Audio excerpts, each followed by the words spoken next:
ይህ የኢትዮ ግዕዝ የሆሮስኮፕ ቻናል ነው።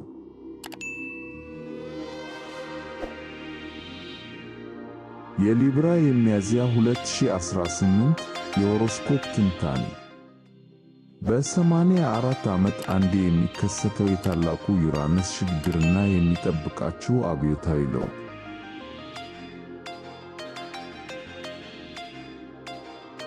ሰላም ጤና ይስጥልን የኢትዮ ግዕዝ የሆሮስኮፕ ቻናል ቤተሰቦች፣ ዛሬ ለሚዛን ወይም ለሊብራ ኅብረ ከዋክብት ተወላጆች እጅግ ወሳኝ የሆነውን የሚያዝያ ወር 2018 ዓመተ ምህረት ትንታኔ ይዘንላችሁ ቀርበናል። ሊብራዎች ሆይ፣ ሚያዝያ ለእናንተ የእኔና የእኛ ሚዛን የሚጠበቅበት ወር ነው። በወሩ መጀመሪያ የእናንተ ማንነት በአደባባይ ደምቆ የሚወጣበት ሙሉ ጨረቃ ሲኖር፣ በወሩ አጋማሽ ደግሞ ለቀጣዮቹ 7 ዓመታት የዓለም እይታችሁን የሚቀይር ታሪካዊ የፕላኔቶች ሽግግር ይከሰታል። እስከ መጨረሻው አብራችሁን ቆዩ።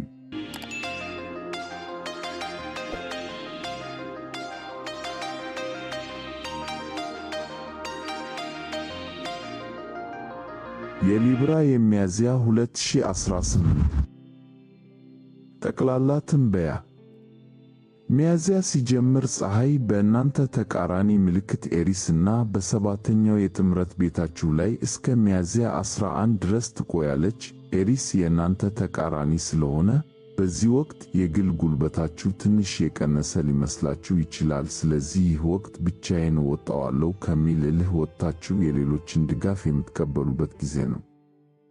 ወሩ ገና ሲገባ በምልክታችሁ ሊብራ ላይ የምትወጣው ሙሉ ጨረቃ ለእናንተ የዓመቱ ታላቅ ቀን ነው። ላለፉት 6 ወራት የለፋችሁበት የግል ፕሮጀክት ፍሬ የሚያፈራበት ቀን ነው። ማንነታችሁ፣ ገጽታችሁና ችሎታችሁ በአደባባይ የሚታይበትና አዲስ ማንነት የምትላበሱበት አጋጣሚ ይፈጠራል። ትልቅ ውሳኔ የምትወስኑበት ወቅት ነው። ከሚያዝያ 1 ጀምሮ ተዋጊው ማርስ ወደ ኤሪስ በመግባት በጥምረትና በግንኙነት ቤታችሁ ላይ ከፍተኛ ሙቀት ይፈጥራል። ይህ ወቅት ችግሮችን በግልጽ ለመነጋገር ድፍረት ይሰጣችኋል። ነገር ግን ሚያዝያ 11 ላይ ማርስ ከሳተርን ጋር ስለሚገናኝ ከሰዎች ጋር ባለግንኙነት ላይ ውጥረት ሊፈጠር ስለሚችል ተጠንቀቁ። በችኮላ ሳይሆን በሰከነ መንፈስ ግንኙነቶቻችሁን አስተካክሉ። ሚያዝያ 9 ቀን ለሊብራዎች እጅግ ልዩ ነው። በዚህ ዕለት በኤሪስ ላይ 7 የሰማይ አካላት ይሰበሰባሉ። ይህ ለእናንተ የጥምረት አብዮት ነው። አዲስ የሥራ ሽርክና ለመጀመር፣ ትዳር ለመመስረት ወይም የቆየ ግንኙነትን ለማደስ ከዚህ የተሻለ የከዋክብት በር የለም። በዚህ ቀን የምታስቀምጡት ዓላማ እስከ መስከረም 2019 ድረስ ታላቅ ስኬት ያመጣላችኋል። ሚያዝያ 17 ቀን ደግሞ የወሩ ታላቅ ዜና ይፋ ይሆናል። ዩራነስ ላለፉት 7 ዓመታት በ8ኛው ቤት ላይ ከቆየ በኋላ አሁን ወደ 9ኛው የአድማስ ማስፋፊያ ቤታችሁ ይገባል። ለሚቀጥሉት 7 ዓመታት የሚቆይ አዲስ ጉዞ ይጀምራል። የመጓዝ፣ የመማር፣ የመጻፍና ሐሳባችሁን ለዓለም የማጋራት ፍላጎታችሁ በከፍተኛ ሁኔታ ይነቃቃል። ይህ የኢትዮ ግዕዝ የሆሮስኮፕ ቻናል ነው። የተሻሉ የሆሮስኮፕ ትንታኔዎችን ወደ እናንተ ለማድረስ ያግዘን ዘንድ ቻናሉን ሰብስክራይብ፣ ላይክ እና ሼር ያድርጉ።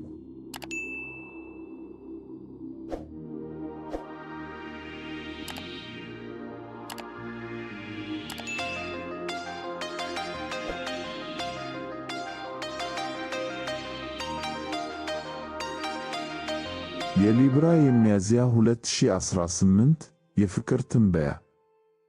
ሊብራዎች ሆይ፣ በፍቅር ሕይወታችሁ ሚያዝያ ትኩረት የሚፈልግ ወር ነው። ፀሐይና ማርስ በጥምረት ቤታችሁ ላይ በመሆናቸው ፍቅር የዕለት ተዕለት ውይይታችሁ ዋና አካል ይሆናል። እስከ ሚያዝያ 16 ድረስ የፍቅር ፕላኔት ቬነስ በ8ኛው የሚስጥርና የጥልቅ ስሜት ቤት ላይ ትቆያለች። ይህ ወቅት ከፍቅረኛችሁ ጋር ያላችሁን ቁርኝት ወደ ላቀ ደረጃ የምታሸጋግሩበት ነው።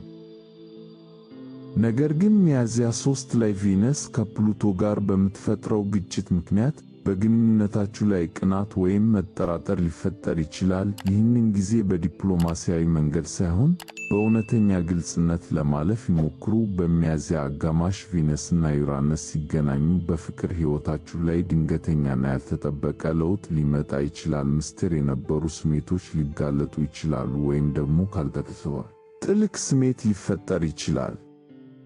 ወሩ ሊጠናቀቅ ጥቂት ቀናት ሲቀሩ ቪነስ ወደ 9ኛው የአድማስ ማስፋፊያ ቤታችሁ ትገባለች። በዚህ ጊዜ ፍቅር ይበልጥ ነፃነት የተሞላበት ይሆናል። አዲስ ፍቅር የምታገኙት በጉዞ፣ በትምህርት ወይም የተለየ ባህል ካላቸው ሰዎች ጋር ሊሆን ይችላል። ሚያዝያ 20 ላይ የሚፈጠረው የቬነስና የፕሉቶ ጥምረት ደግሞ ግንኙነታችሁ መንፈሳዊ ጥንካሬ እንዲኖረው ይረዳል።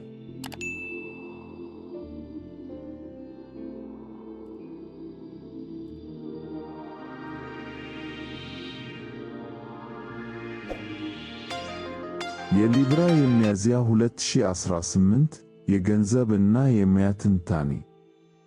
ወደ ገንዘብና ሙያ ስንመጣ ሚያዝያ ለሊብራዎች የጋራ ስኬት ወር ነው። እስከ ሚያዝያ 11 ድረስ ያለው ጊዜ አዳዲስ ውሎችን ለመፈረም፣ ከደንበኞች ጋር ለመደራደርና በጋራ ሥራዎች ላይ ለመሳተፍ በጣም ምቹ ነው። በሚያዝያ 9 የሚወጣው አዲስ ጨረቃ አዳዲስ የሽርክና ዕድሎችን ይዞላችሁ ይመጣል። ከሚያዝያ 11 በኋላ ፀሐይ ወደ ታውረስና ወደ 8ኛው የሀብት ቤት ስትገባ ትኩረታችሁ ወደ ኢንቨስትመንት፣ ብድርና የጋራ ንብረት ላይ ይዞራል። የቆዩ ዕዳዎችን ለመክፈል ወይም የረጅም ጊዜ የሀብት ስትራቴጂ ለመቅረጽ ይህ ጥሩ ጊዜ ነው።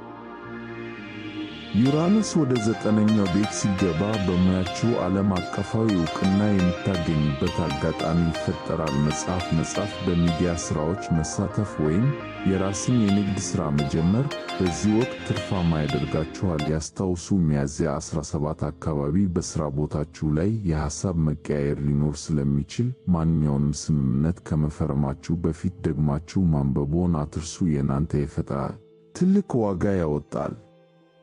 ይህ የኢትዮ ግዕዝ የሆሮስኮፕ ቻናል ነው። የተሻሉ የሆሮስኮፕ ትንታኔዎችን ወደ እናንተ ለማድረስ ያግዘን ዘንድ ቻናሉን ሰብስክራይብ፣ ላይክ እና ሼር ያድርጉ።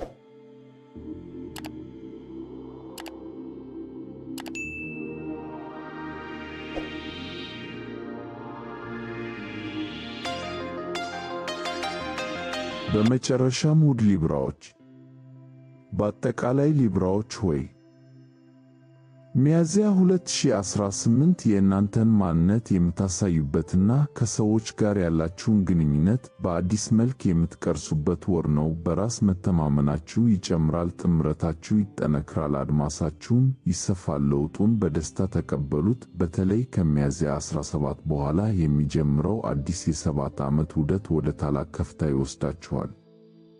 ይህ የኢትዮ ግዕዝ የሆሮስኮፕ ቻናል ነው። ስለተከታተላችሁን እናመሰግናለን። ይህ ትንታኔ ጠቃሚ ሆኖ ካገኛችሁት ላይክ በማድረግና ለሚዛን ወዳጆቻችሁ በማጋራት አብሮነታችሁን ግለጹልን። በሚቀጥለው ቪዲዮ እስከምንገናኝ ሰላም ቆዩ።